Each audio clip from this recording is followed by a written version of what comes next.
Hai, apa kabar? Kembali di 15 Minutes, saya Wahyu Wibowo. Hari ini 15 Minutes akan tampil sedikit berbeda karena kami akan menghadirkan sosok muda, seorang pengusaha muda di bidang teknologi yang akan membawa produknya untuk menunjukkan bahwa implementasi semangat Sumpah Pemuda kini sudah ada di medium yang berbeda. Siapa sosoknya?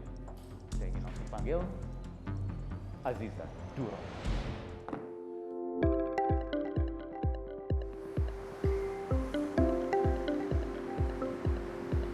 Halo, nama saya Aziza. Saya berusia 25 tahun. Saya beserta teman-teman saya membuat sepeda listrik sejak tahun 2015. Kami beserta pemuda Indonesia siap membuat perubahan.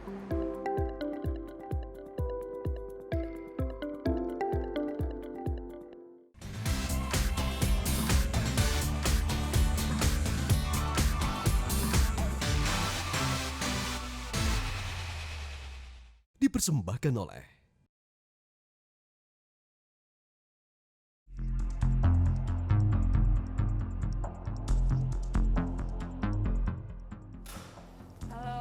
Halo Aziza, apa kabar? Silakan duduk. Sehat.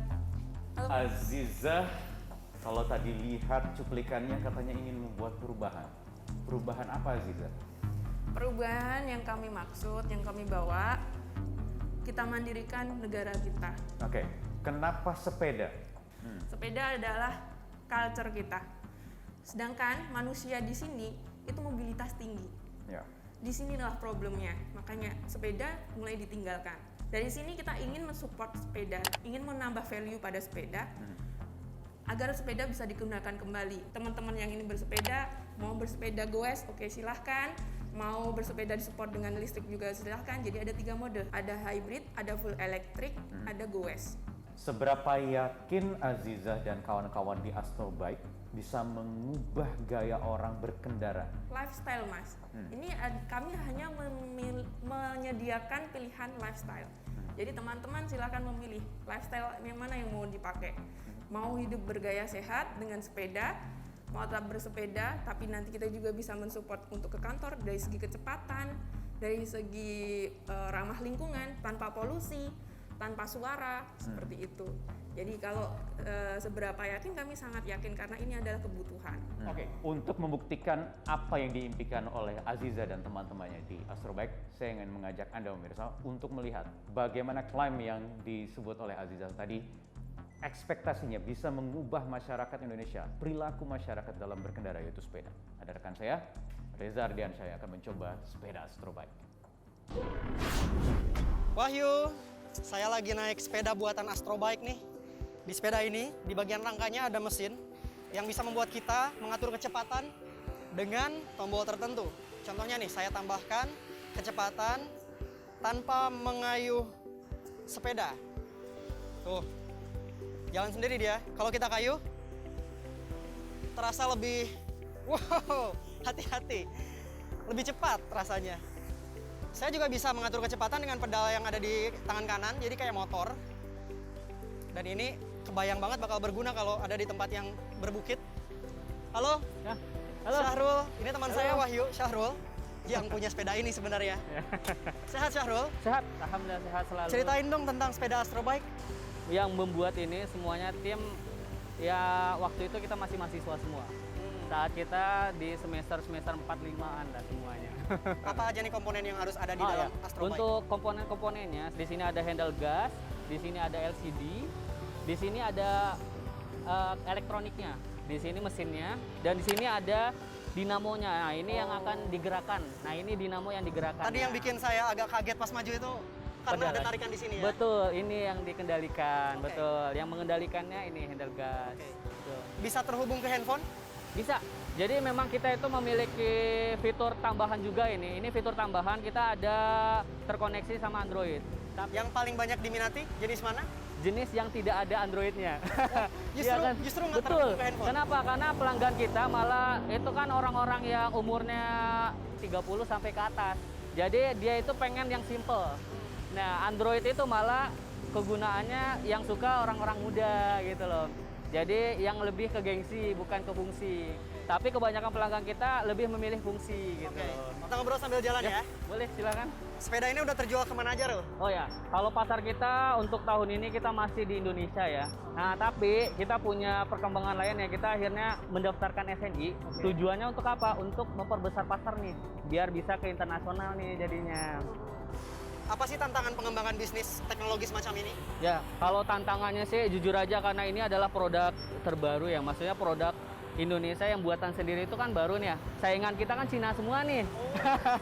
Jadi kebanyakan orang Indonesia itu kan kita harus edukasi pasar dulu. Jadi agak sulit untuk itu. Jadi itu tantangannya ya, padahal Ya, betul. saya baca mesin kamu juga banyak komponen lokalnya ya? Betul, ada beberapa persen kita memang masih lokal, ada beberapa persen juga impor. Oke. Betul. Karena memang di dalam lokal juga masih belum ada yang memproduksi. Oke, coba yakinkan konsumen Indonesia agar beli produk lokal. Ya, jadi semuanya adalah produk yang kita jamin kualitasnya. Untuk garansi juga jangan takut, kita menjamin itu. Dipersembahkan oleh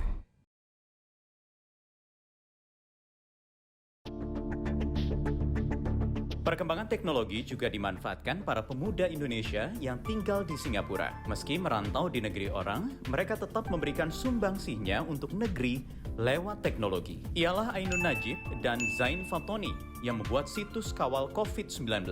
Mereka pun berkolaborasi dengan pemuda lainnya di Indonesia untuk menyajikan informasi, verifikasi, dan edukasi tentang wabah COVID-19. Wahyu, sekarang saya mau kenalkan Anda ke salah satu inisiator kawal COVID-19 yang ada di Singapura, Zain Fatoni. Bung Zain, ceritain dong gimana awalnya kawal COVID-19 dibentuk? Awalnya kita ingin bikin berbagai produk lah, banyak sekali rencana-rencana produk seperti tracing dan sebagainya gitu kan. Namun pada akhirnya yang bisa benar-benar terrealisasi secara utuh itu yang kawal COVID-19 ini, yang website. Di sini fitur-fiturnya yang pertama jelas ada statistik itu ya, statistik kasus-kasus di Indonesia. Lalu selain itu, karena ini juga ada tujuan edukasi tadi, maka kita juga siapkan artikel untuk bisa diakses oleh masyarakat terkait COVID-19 ini. Teknologi tracing tadi masih bisa memungkinkan dibuat? Karena kendala sumber daya manusia juga yang belum bisa menyelesaikan itu, akhirnya prosesnya terhenti. Tapi di lain sisi, seandainya proyek bisa jalan pun, kami juga masih belum yakin ini bisa dijalankan dengan baik, apalagi di Indonesia yang areanya cukup luas dan jumlah warganya atau jumlah masyarakatnya sangat banyak ya.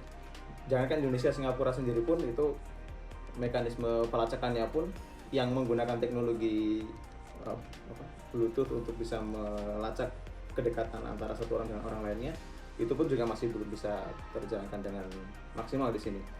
Terakhir Bung, apa nilai Sumpah Pemuda yang menurut Anda masih relevan hingga saat ini?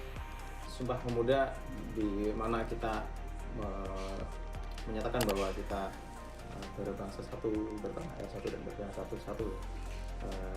Ini adalah momen penting bagi kita supaya masing-masing dari kita sebagai pemuda harus mau belajar untuk meningkatkan kemampuan, terutama di bidang teknologi dan digital.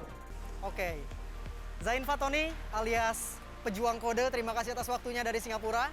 Wahyu. Dalam pengembangan perusahaan startup atau perusahaan rintisan, diperlukan peran investor yang sangat penting. Saya sudah berada di kantor Startup Indonesia, tempat atau wadah berkumpulnya startup dan juga investor. Di sini sudah ada 500-an startup yang terdaftar dan 21% di antaranya berpotensi mendapatkan pendanaan. Saya akan berbincang dengan Erwin Arifin, Head of Startup Indonesia. Erwin, apa kabar? Baik Mas, apa kabar? Baik, alhamdulillah. Jadi sekarang orang sedang berlomba-lomba untuk mendapatkan pendanaan. Bagaimana caranya? Jadi investor ini mereka apa sih yang membuat seorang investor tuh menjadi good investor? First thing adalah mereka membutuhkan deal flow yang bagus untuk bisa ketemu dengan founder-founder yang potensial juga. Sisi lain mereka mendapatkan puluhan email, bahkan ratusan email setiap harinya untuk minta pendanaan. Nah, bisa dibayangin dong, itu Yeah. nggak mungkin setiap mereka buka satu persatu semuanya. Ya. Ya kan, sisi lain, sisinya startup, untuk mereka bisa naik ke antrian paling atas supaya bisa dilihat oleh investor, mereka membutuhkan referral dan juga credibility. Yes. Disitulah startup Indonesia hadir justru. Bagaimana caranya supaya investor yang tadi ada di urutan 500 bisa naik ke top 10 misalnya? Betul. Apa yang paling dilihat? Ya, jadi kita sendiri ketika mengkurasi, kita ngelihat pertama-tama background dari para founder tersebut dulu. Lalu kedua, kita juga ngelihat market sizing. Gitu. Jadi kita melihat potensi pasar itu sebesar apa yang ada di Indonesia. Berikutnya kita lihat bisnis modelnya. Penilaiannya itu it's a good mix between art and science. Seperti itu. Jadi artnya adalah ya kita harus melihat background founder seperti apa, mereka punya dynamic seperti apa dalam timnya juga.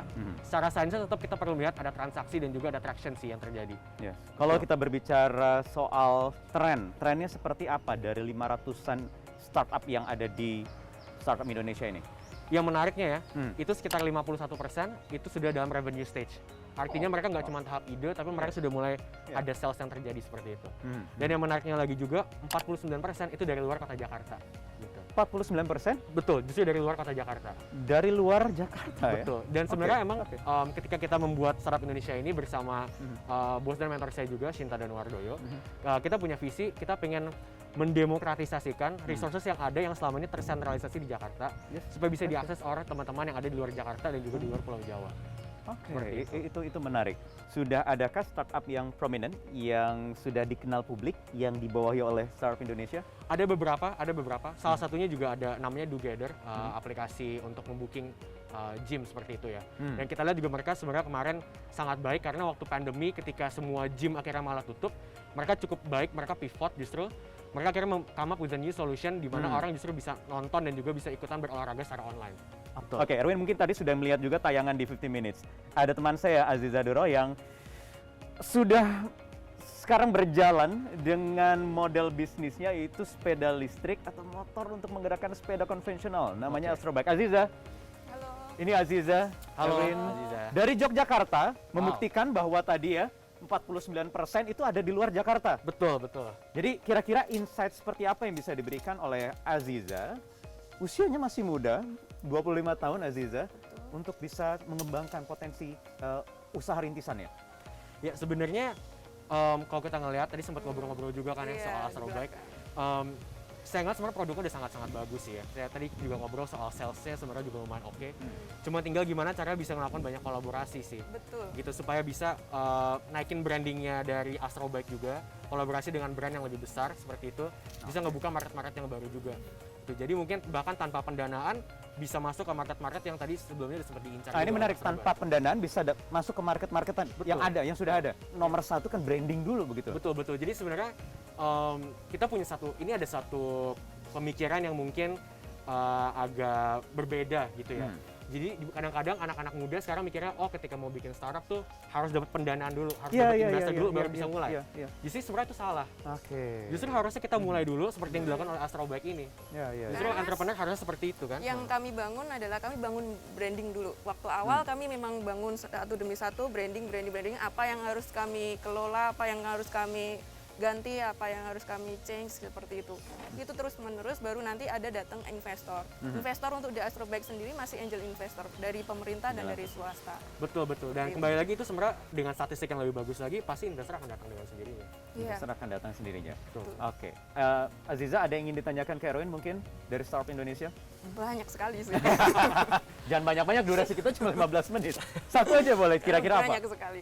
Sebenarnya di luar sana, bahkan kami juga masih menerka-nerka fundraising yang tepat itu dilakukan saat apa? Mungkin sebelum kita fundraising, ada tahap di mana startup tuh baiknya networking dulu dengan investor. Gitu. Jadi sebenarnya untuk networking sih it's never too early to start networking. Kapan sih sebenarnya saat yang tepat untuk memulai fundraising? Itu ketika udah punya transaksi seperti sekarang sih. Gitu. Dan ketika sudah merasa oke, kita membutuhkan pendanaan lebih untuk misalkan expand ke market yang berbeda atau untuk mengembangkan produk lagi yang baru seperti itu. Ada recordnya ya Mas? Ada recordnya, betul. Oke, terima kasih Aziza, terima kasih Erwin. Lanjut lagi diskusi untuk bangsa ya, untuk negara ya, dari anak-anak muda Indonesia. Terima kasih, sampai ketemu ya. Oke, baik pemirsa, itu dia tadi dua anak muda yang kita lihat energinya begitu besar, semangatnya begitu besar untuk bisa menghadirkan atau membawa perubahan untuk bangsa Indonesia dengan teknologi basis teknologinya yang bisa membawa banyak keuntungan, banyak manfaat bagi seluruh anak negeri di NKRI. Saya Wahyu Wiwoho, kita berjumpa lagi di 15 Minutes pekan depan. Bye-bye.